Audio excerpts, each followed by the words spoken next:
What is this thing that I call the puzzle? Well, it's similar to what people would normally describe as a pre-shot routine. In tennis, you may say it can be described as a pre-stroke routine on the serve line, but in golf, it will happen before every shot, whether it's on the tee box, fairway, or on the putting green. It will be sort of considered a pre-shot routine. Now, I say sort of considered because we use science here. This is not just some kind of ritual or routine just because we want to stay in a routine. This is actually science that I'm using here to formulate this thing. But it's not so much it's the science, it's also art. So it's a combination of both the right side of your brain and the left side of your brain, sort of what I call the quantitative part, which is like what can be described as a mathematical parts, variables that are uncontrollable. I use a phrase called paint it up, which is something that you will do or continue to do, in that you're seeing the shot, you're feeling the shot, you actually are like an artist.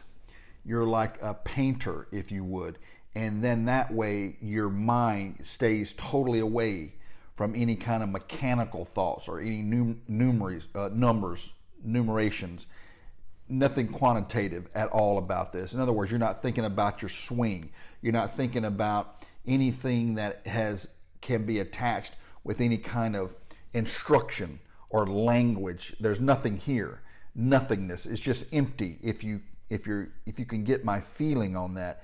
And so this thing here, what I'm trying to describe to you on this part of the puzzle, the qualitative part, is where a person can more easily enter what is called the zone.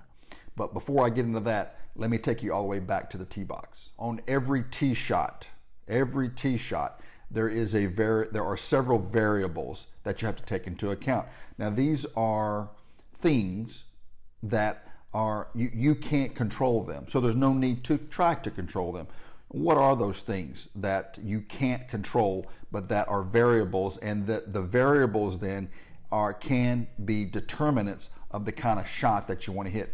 What are the variables? Well, the first variable obviously is the length of the shot that you want to hit.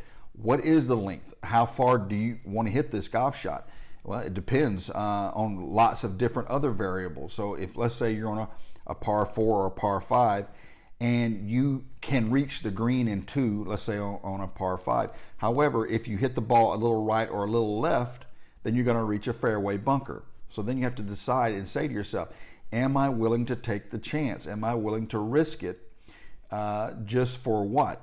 So I can have a 3-wood or a 5-wood instead of a 3-wood, because if you laid up off the tee and you had enough club to get to the edge of the bunker, in other words, you didn't have enough club to get into the bunker, then you could still get onto the green with, let's say, a 3-wood instead of a 5-wood.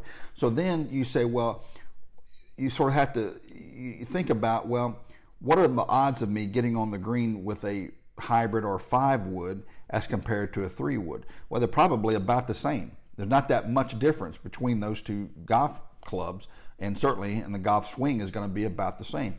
However, if you try to hit that same shot out of a sand trap, a 3-wood or a 5-wood, you're talking about a more challenging shot. And therefore, what is the smarter shot then? What would be the smarter shot off the tee? It'd be the 3-wood, right? Because adding another 20 yards on this particular hole is not going to really do that good. You'd be better laying back off the tee and taking the sand out of play, and then guaranteeing yourself at least a 3-wood into the green, instead of, let's say, driver and you had to stripe it just right, and then you having yourself a 5-wood into the green. Why? Because at your level of expertise, the 5-wood and the 3-wood, it's the same swing, right? It's not that much difference, but it can be a huge difference if you get into the sand trap. So that'd be the first variable. As you can see, this is a quantitative thing. It's a numbers thing. And that's the first thing that you've got to think about once you're on the tee box. Second thing you think about is, well, what kind of shot do I want to hit? And so if you want to play a fade, or if you want to play a draw, or you want to play a straight shot, then you have to decide, well, what part of the tee do I want to tee up the ball? Left side, right side, middle? Because as you know, as a right-handed player, if you're on the left side of the tee box, that opens up the entire right side of the golf course. If you're on the right side of the tee box, it opens up the entire left side of the tee box. Maybe we've talked about you stay right in the middle of the tee box, and then you just hit everything straight down the middle, and you allow for a little left to right or right to left. You're right down the middle. So there's the next kind of a thing that you have to think about. What kind of a shot do I want to hit? And then with that, is there any elements that are around me, wind, rain, that's going to affect these shots? So then you have to think right at that point, what kind of shot am I hitting today? Am I hitting a fade? Am I hitting a draw? Am I hitting it straight? What kind of shot am I hitting today? What kind of shot do I want to hit today? And so if you're sort of going with whatever you brought to the golf course, in other words, let's say today you're hitting a draw and you're hitting it all day. You've been hitting it on the range before you get out there. You're hitting a draw now, okay? And so you say, well, I'm gonna tee it up a little on the left side of the fairway to accommodate, for that draw here. However, what do I have here? I've got a real strong left to right wind, okay? Well, if I've got a real strong left to right wind, then that may negate the curve, you see, because if you hit a draw, it's going to come out right and go back left. But if the wind is coming at you, it may just go straight. So then, after you figure out those two variables, shots selection, and then are there any other variables that's going to affect the shot, let's say in the wind, right? Then you have to make sure, 100% sure, that you are aligned properly. So as you know, as we've pointed out, golf course superintendents or golf course architects, they love to aim tee boxes out towards right and toward the left. I don't know why, they just aim them out into trouble. So you have to make 100% sure that you have your alignment down to a tee. Now that is something that you can control. Sure, you can't control the wind, can't control the rain, can't control where the sand traps are, but then you make decisions, quantitative decisions, mathematical decisions, saying, look, I'm going to hit a draw here.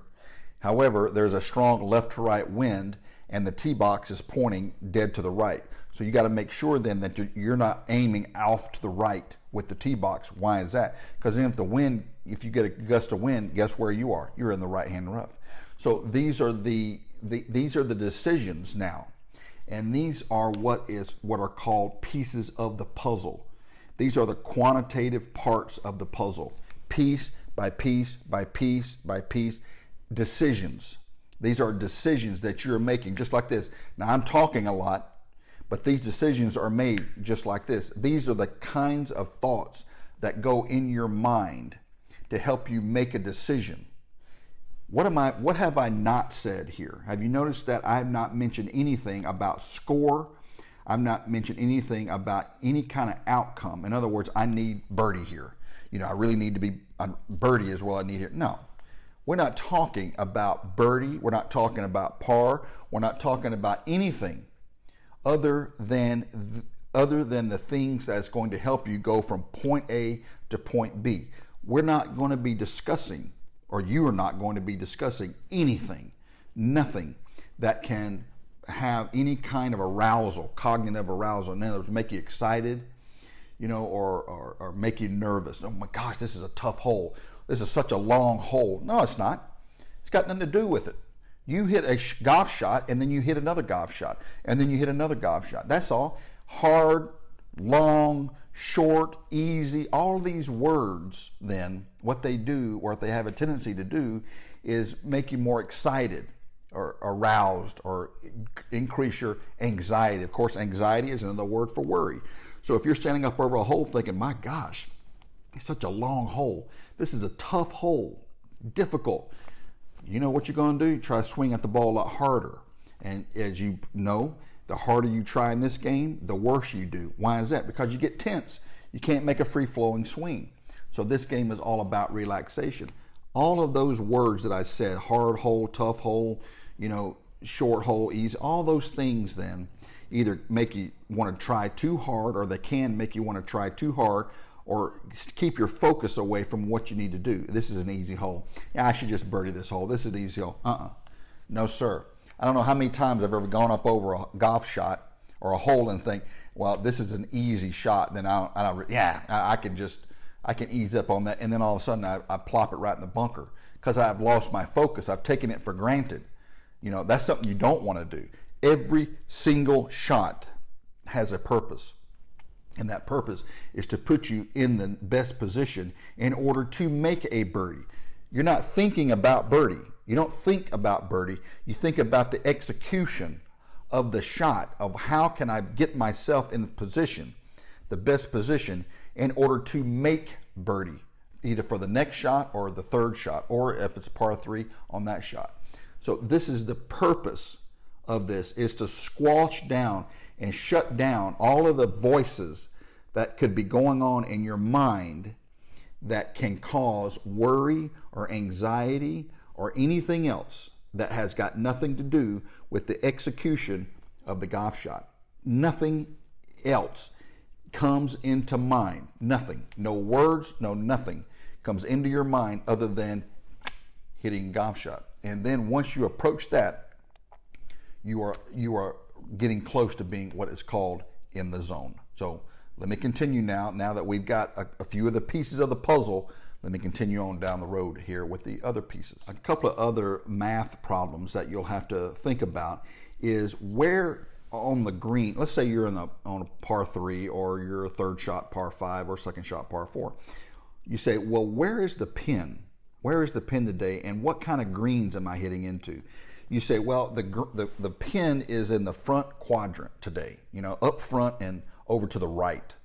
Front right quadrant. However, there's a bunker right there. I got to hit it over the bunker to get it close to that pin. Well, if you are, let's say you're hitting a right to left shot and the pin is off to the right, then you got to think about this.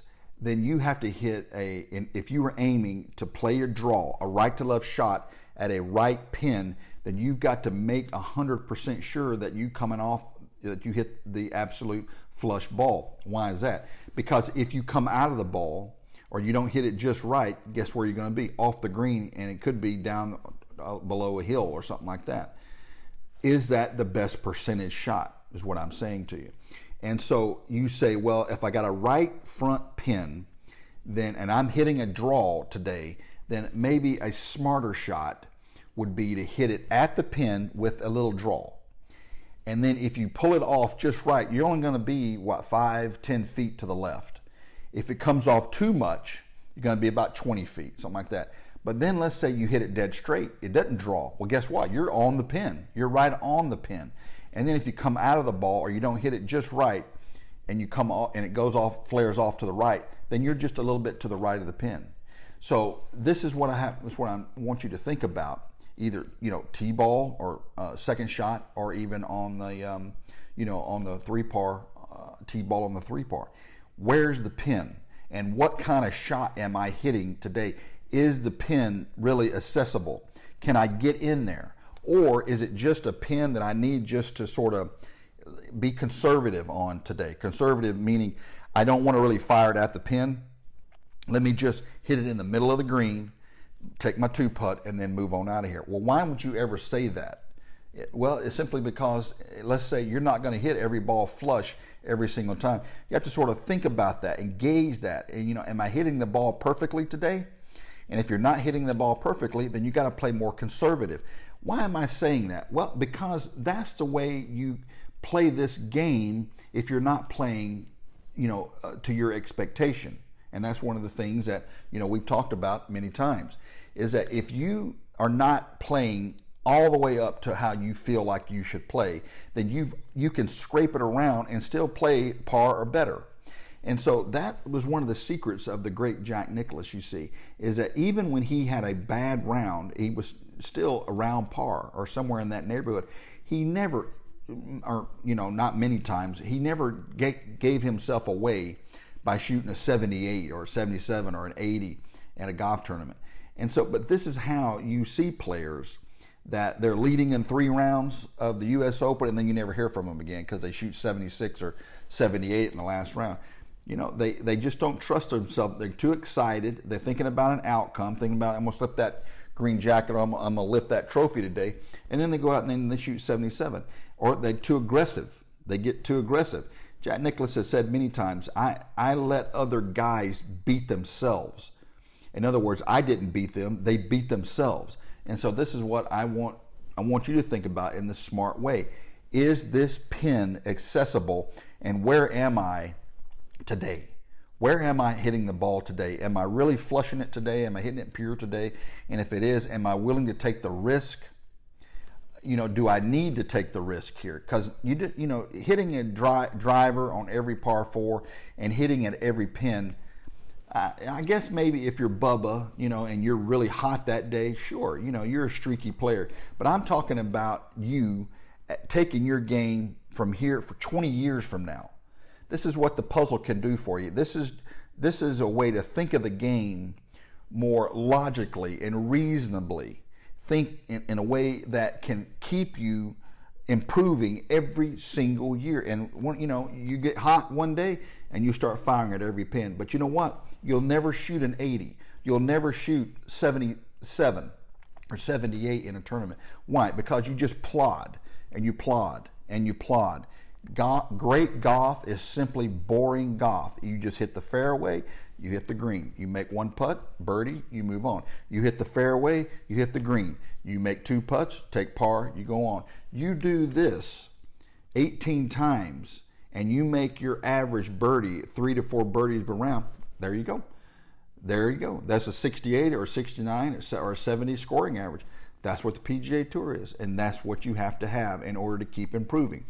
78, 70, 69, around that as a scoring average. You do that, you'll have a long career in front of you. You streaky guy with a hot putter, is that really what you want? No, not really, because you want this thing to be a part of your life from here on in. And this is the way you can do it. The puzzle is something that you can look towards every day, every round, to give you confidence that you can post a score even when you're not playing well. That's the key. You can post a competitive score even when you're not hitting it great. Some guys have to be hitting it perfectly in order to post a great score. My goal for you is that you can post a score even when you're playing like crap. When you're hitting the ball everywhere, you're still posting a score. Why is that? Because of the puzzle. You're thinking rationally, you're thinking logically with your course management. You're not getting upset.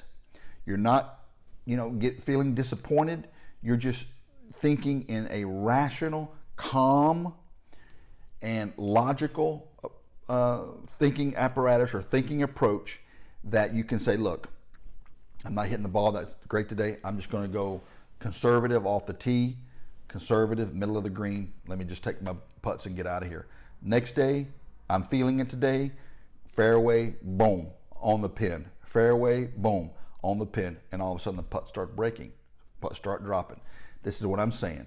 You have a plan B at your disposal at all times. The puzzle then is your plan A and plan B. It's just a tweak. You add in a part of the puzzle. Conservative today. Okay, great.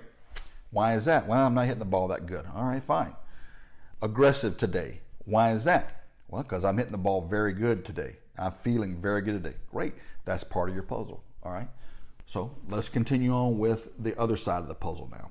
Once you have all of the quantitative parts, all the variables, that you cannot control, then that's the math part. That's the mathematical part. All right. Once you have all of that, you have figured all of that out.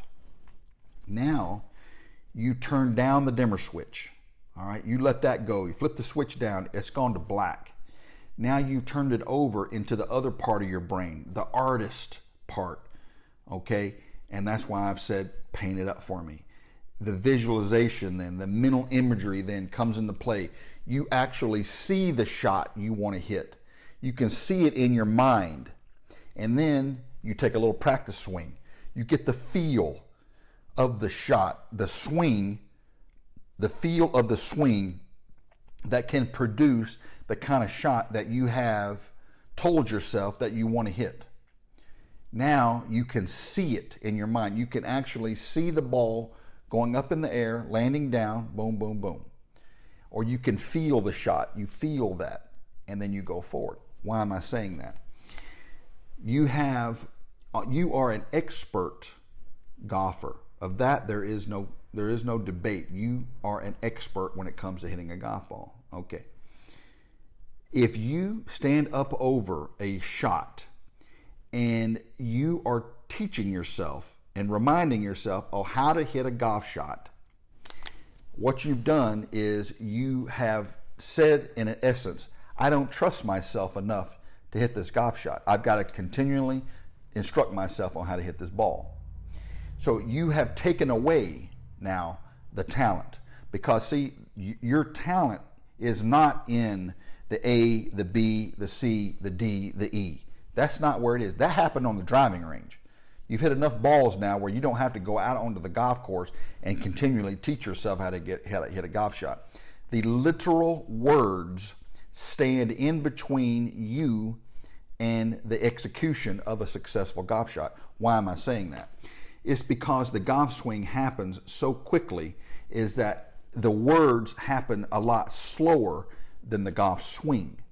And so you're trying to make a free-flowing swing without thinking about anything, but yet you got words that are in the way of the talent. The talent is in the subconscious mind. It's it's where the long-term memory is. You don't have to continually teach yourself how to hit a golf shot. You've done it 1,000 times, 10,000 times.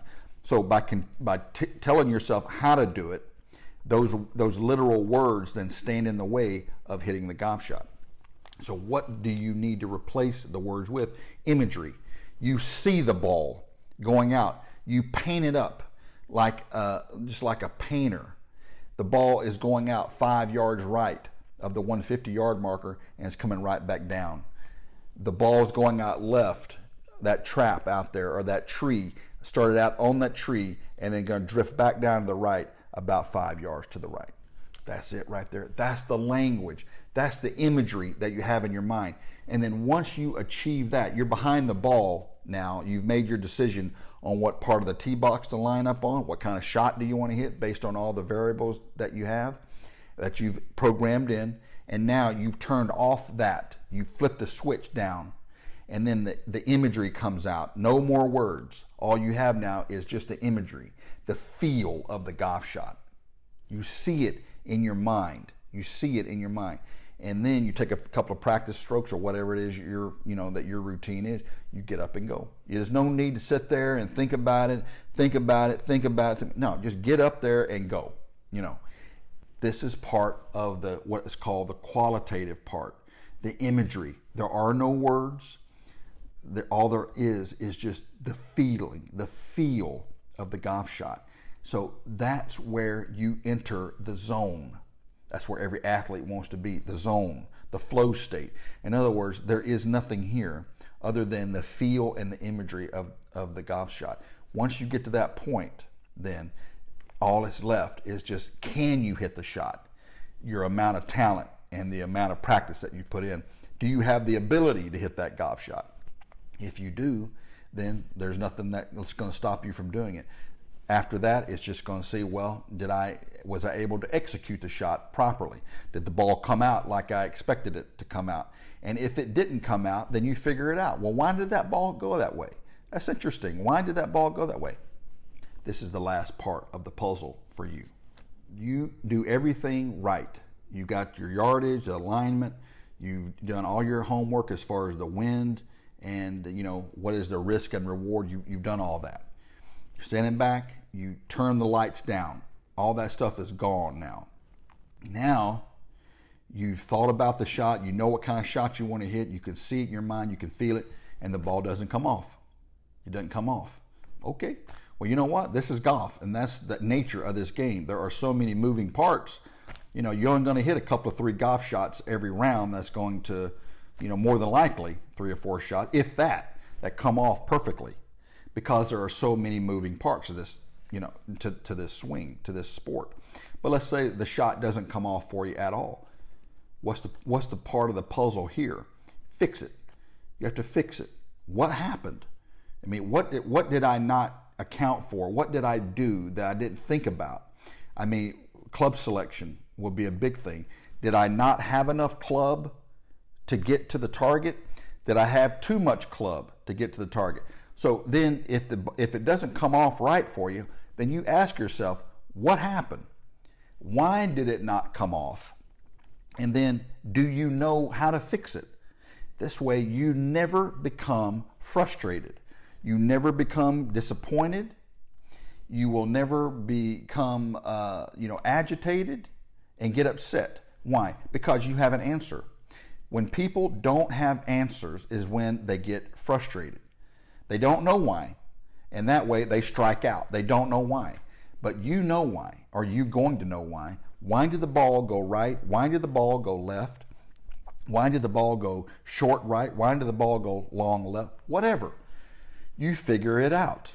And then after you figure it out, you've got your 10 seconds. As we've discussed, you got the 10-second rule. You figure it out right there. Well, I didn't have enough club because I thought I could hit this 58 onto the green. So maybe I'm not hitting it as far as I wanted to today. Great. Make a mental note, and next time you've got a 58 in your hand, guess what? You're not going to hit it again like that. You get a couple of times, couple of mistakes, and then you got to move on. But there is no time, to be getting let it destroy the rest of your game. If you hit a shot that doesn't come off like you want, if you got to slam your club in the ground, okay, fine. You got 10 seconds. You got the 10-second rule. You figure it out within 10 seconds, and then you move on. You have a real short memory here, you see. You got 10 seconds to figure it out, and then you move forward. You don't have to continually torture yourself or think about what you should have done or could have done or, I need to have done. All that doesn't mean anything. Just figure out what happened, good or bad, and then move forward. And so in between shots, you know what? I don't know. What are you going to have for lunch today? I mean, what's for dinner? What's this? What's that? Anything other than golf. One of the reasons is because you can't focus on something for 4 or 5 hours and not be tired. So, in between shots, hey, price of a paperclip, what's on TV tonight or what's for dinner, anything other than trying to focus on, what you did right or wrong. 10 seconds, figure it out, and then move forward. That's the last part of your puzzle. So in summary here about the puzzle, it's different for every player. You're going to have things that, may be just specific for you in your puzzle. Something sort of quirky or something that works just for you. But know this, the puzzle is, I think of the puzzle as almost like a square, like a crystal square. In other words, the puzzle is like a clear box. You know what I mean? It's like a box, like that right there. Maybe you can see that. And so each part of the puzzle then fits within the box. Each part is in the box, right like that. You see, each part of the puzzle is within the box. But you know what? You know what's not in this box right here, which is not part of the puzzle? Disappointment, frustration, ragging on yourself, telling yourself how, you suck, or, you should have made birdie, or you're not going to win, or you're afraid of this, or you're scared about this. That's got nothing to do.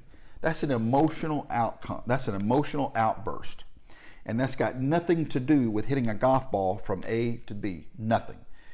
In fact, it can be detrimental to hitting a golf ball from A to B. Detrimental meaning, in this case, it can work against you to make it more difficult to hit a ball from A to B. Well, why is that? It's because you're agitated or you're frustrated. And if you're agitated or you're frustrated, then you're going to lose your feel. And golf is all about feel. Golf is a 4-letter word, F-E-E-L, feel.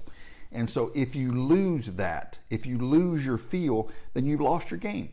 And so that's why it is so important to stay calm and just very reserved on, in between shots or after shots. Certainly if it's a shot that doesn't come off right, you just figure it out, and then you move on. You have to move on.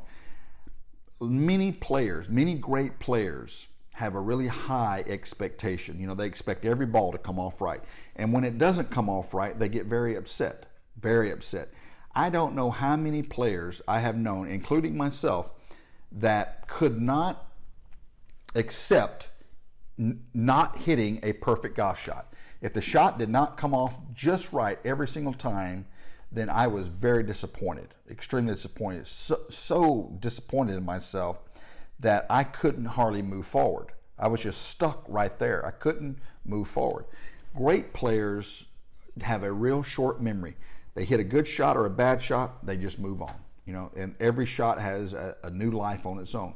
And that's what this part of the puzzle is. It's emotionally regulated. In other words, your emotions now are not controlling your game. You control your game. It's not your emotional outburst that control your game. You let other people get upset. You let other people watch you, and then they slam clubs in the ground, and then they get upset. That's their problem. That's what they're doing. That's not got anything to do with you. My hope for you is that from this point on until the rest of your competitive life, you will take this puzzle with you, and it will act as like a benchmark. A benchmark meaning a foundation of performance enhancement for you. You'll tweak it. You'll add things into your puzzle. You'll take things out that I have suggested as well. But if you can stay within the box, and anything that comes at you, anything, I don't care, circumstances, situations, people, the weather, anything that comes at you, it cannot penetrate the puzzle. It's just not part of your routine. It's just not welcome. It's not welcome. And so you just set it aside. Anything that has got nothing to do with performance has no business in the puzzle. And that's it.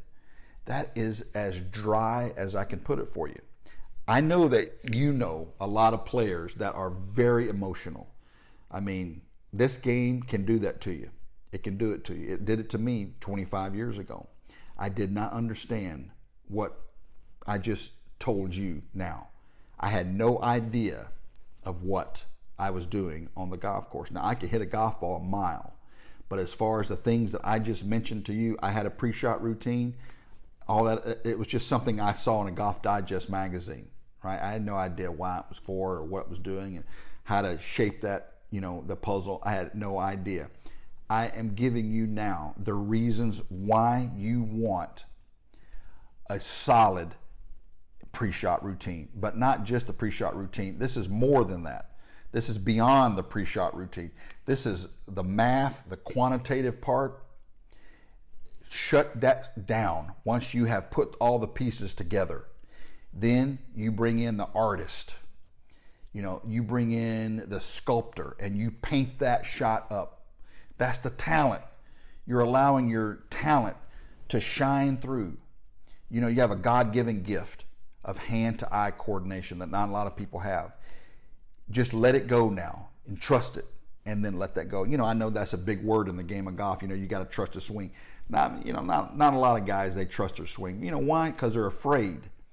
They're afraid to trust it. They don't trust themselves enough that they can hit the ball right down the fairway. Then the reason is because they're afraid of going left or right. They can't trust it enough that the ball is going to go right down the middle. And that's why most players, they never rise above the developmental tours. They'll never get off the web.com. Only a few will. It takes them, some of them takes them a lot longer to get there. My hope to you is that you start working on it right now. By the time you get through college, you are ready to rock and roll. been there, done that, got all the trophies you need. Now it's time. You have built your puzzle. You've got your pre-shot routine. Anything else that comes at you that's got nothing to do with your game, you put that aside. When you're on the golf course now, you put that on the side. And you doing that, you can always look towards your puzzle as something that can get you through a great round, an iffy round, a pretty good round, any round you want to describe it as. The puzzle can put you through it. It can get you there. It can get you what you want, what you need to, where you want to need to be. So there you have it. That's what I describe as the puzzle. And my hope is that you'll take it, you'll use it and shape it to your personality, to your game, and it'll take you as far as you want it to go. So there you have it, the puzzle. So that's going to end our consult. I felt like that there's not much left I could show you on the golf course, but this was going to be a sort of like a wrap-up of the things that we've been working on for all these many weeks. So I can't tell you how much I've enjoyed working with you. You are an extremely talented player, and the things that we started on, we've worked through them, or you've worked through them, and so now they are no longer issues. Now it's up to you. It's up to you now to continue working on the things that you have to work on. Continue working on the things that are the weakest in your game. The puzzle is something that we've worked on for I don't know how many weeks that will take you to where you want to be, of course. It's just a matter of you tweaking now what are the mechanical issues that you need to work on that will take your game to the level that you want it to be. Putter, short game, iron, tee ball, I don't know. It just depends on where you are that day. My personal thoughts are that your game is fairly balanced right now from tee to green. It's just a matter of golf course management for you. Working out your puzzle, keeping your puzzle together, working on your emotional regulation. You're going to do that, and so by the time you get through to college, you get up to college. My thoughts are going to be you're going to be the number one, or you're going to be at least on the traveling squad when you get to school, and then continue to work on your development as you get through college, and then you'll be ready, hopefully at that point, to join the web.com. But I know at that point, it's sort of like the cream starts rising to the top. But the difference is going to be is that you're going to have those phenoms that are going to get up there as well. But something about those guys is that many of those guys are really not regulated very well when it comes to their outside life. They've got so much talent, and their expectation is so over the top that if they can't reach what the heights that they've set for themselves, then many times they implode. It's really guys like you, the grinders that make it out there. And so these are, if you've ever noticed that, it's, occasionally, you'll get the Phil Mickelson, you'll get the Justin Thomas. I mean, these are the phenoms, the ones that are stable and emotionally regulated. They've put in the work, and then you got those guys out there. But for the most part, the PGA Tour is made up of just grinding guys that are emotionally regulated. They just do their job on a daily basis. Hitting golf balls is what they do. And so these are the guys that are in the top 60, the top 75, year after year after year after year after year, making a heck of a living.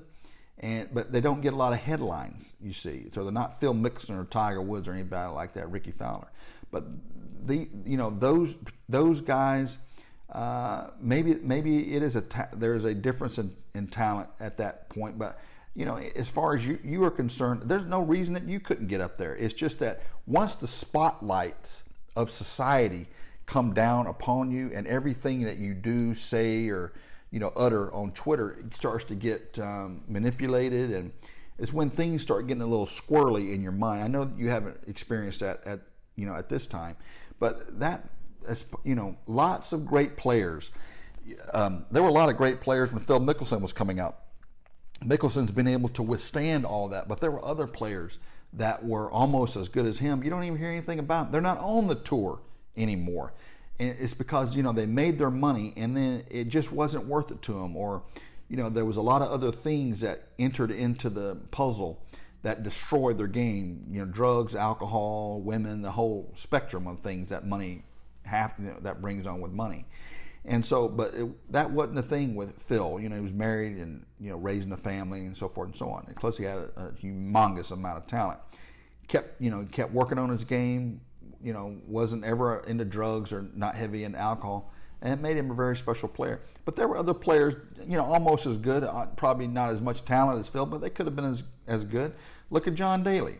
And so he had as much talent as Phil Mickelson, apparently. You know about that story. And so my hope is that you will, as the years march forward, you'll remember this lesson from one of your golf instructors, which would be me. Except I never showed you how to hit a wedge. I'm the one that gave you the reason why you're hitting the wedge. I'm that guy. And as you'll know, as you continue to improve in your game is going to switch from the swing into this. It is primarily there now, but as you get more and more accomplished into your game, your golf game is going to become 100% mental, 100% mental. I will be there for you when needed. I'm just a phone call away. I'm just a text away. You can count on me at any time. And so this video will be up, hopefully, as long as YouTube is up, and you can look back on it as well. So there you have it. I hope that you keep in touch with me and keep me abreast of your success. But I can tell you this, it has been an absolute pleasure for me to have worked with you over this period of time, to see you grow as a golfer. And then, you know what? I have very little doubt in my mind, very little doubt, that if you continue on your trajectory, you will become the golfer that you want to be. PGA Touring Pro, not a professional golfer, golf professional, folding sweaters in a golf shop somewhere. You keep your puzzle together. Keep it together. Keep your mind together. Keep your goals focused. And if something's trying to distract you from that, sorry, it's not part of the plan. It's not part of the puzzle. You do that, and I have very little doubt that you will become the touring pro that you told me you wanted to be. So with that, I wish you the best of luck. Always, I am at your disposal, and I look forward to hearing from you again very soon. And with that, good golfing, and I wish you well.